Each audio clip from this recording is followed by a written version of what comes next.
کفار نے سوچا کہ روز کی تو میں سے بہتر ہے کہ اس چراغ کو ہی گل کر دیا جائے۔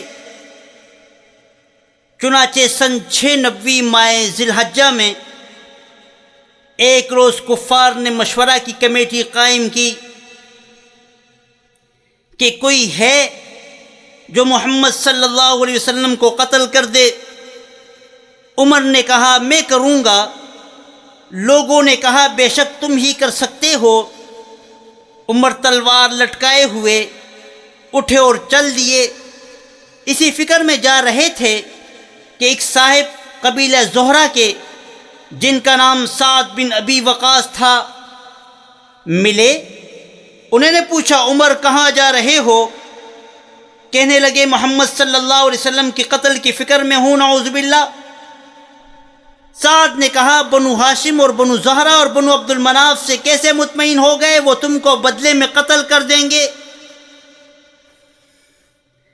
اس جواب پر بگڑ گئے اور کہنے لگے معلوم ہوتا ہے تو بھی بے دین یعنی مسلمان ہو گیا ہے، لا پہلے تجھ کو نمٹا دوں۔ یہ کہہ کر تلوار سونپ لی۔ حضرت سعد بن ابی وقاص رضی اللہ تعالیٰ عنہ نے بھی یہ کہہ کر کہ ہاں میں مسلمان ہو گیا ہوں تلوار سنبھالی۔ دونوں طرف سے تلوار چلنے کو تھی۔ حضرت سعد نے کہا پہلے اپنے گھر کی خبر تو لے، تیری بہن اور بہنوئی دونوں مسلمان ہو چکے ہیں۔ یہ سننا تھا کہ غصے سے بھر گئے اور سیدھا بہن کے گھر گئے۔ وہاں حضرت خباب رضی اللہ تعالیٰ عنہ کواڑ بن کر کے ان دونوں میاں بیوی کو قرآن شریف پڑھا رہے تھے۔ حضرت عمر نے کواڑ کھلوائے۔ ان کی آواز سے حضرت خباب رضی اللہ تعالیٰ عنہ تو جلدی ہی اندر چھپ گئے اور وہ صحیفہ بھی جلدی میں باہر ہی رہ گیا جس پر آیات قرآنی لکھی ہوئی تھی۔ ہمشینہ نے کواڑ کھولے۔ حضرت عمر کے ہاتھ میں کوئی چیز تھی جس کو بہن کے سر پر مارا، جس کے سر سے خون بہنے لگا اور کہا اپنی جان کی دشمن تو بھی بے دین ہو گئی ہے۔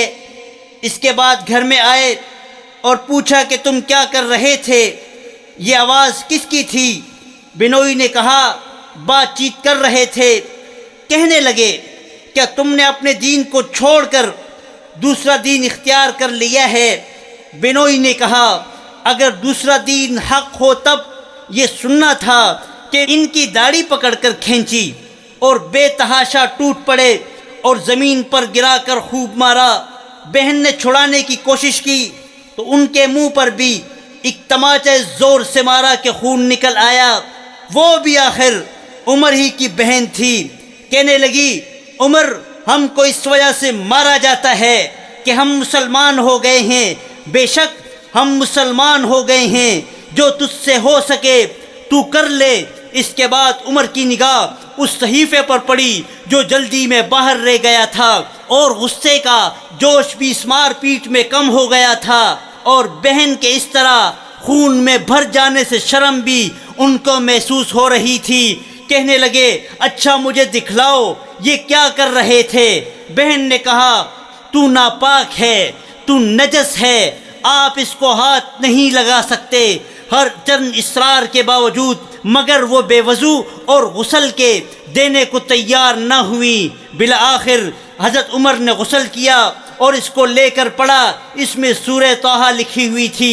اس کو پڑھنا شروع کیا اور اننی انا اللہ لا الہ الا انا فاعبدنی واقم الصلاۃ لذکری تک پڑھا تھا کہ حالت ہی بدل گئی۔ کہنے لگے اچھا مجھے بھی محمد صلی اللہ علیہ وسلم کی خدمت میں لے چلو۔ یہ الفاظ سن کر حضرت خباب رضی اللہ تعالی عنہ اندر سے نکلے اور کہا کہ اے عمر تجھے خوشخبری دیتا ہوں، کل شب پنجشنبہ میں حضور اقدس صلی اللہ علیہ وسلم نے دعا مانگی تھی اللہم اعز الاسلام بأحب الرجلین الیک بعمر بن الخطاب او بأبی جہل بن ہشام۔ یا اللہ عمر اور ابو جہل میں جو تجھے زیادہ پسند ہو اس سے اسلام کو قوت عطا فرما۔ یہ دونوں قوت و طاقت میں مشہور تھے۔ معلوم ہوتا ہے حضور اکرم صلی اللہ علیہ وسلم کی دعا تمہارے حق میں قبول ہو گئی ہے۔ اس کے بعد حضور اقدس صلی اللہ علیہ وسلم کی خدمت میں حاضر ہوئے اور جمعے کی صبح مسلمان ہوئے۔ حضرت عبداللہ بن مسعود رضی اللہ تعالیٰ عنہ فرماتے ہیں عمر رضی اللہ تعالیٰ عنہ کا اسلام لانا مسلمانوں کی فتح تھی، ان کی ہجرت مسلمانوں کی مدد تھی، ان کی خلافت رحمت تھی۔ حضرت عمر رضی اللہ تعالیٰ عنہ کے اسلام قبول کرنے سے صرف 3 دن قبل رسالت مآب صلی اللہ علیہ وسلم کے چچا امیر حمزہ رضی اللہ تعالیٰ عنہ بھی مشرف بہ اسلام ہوئے۔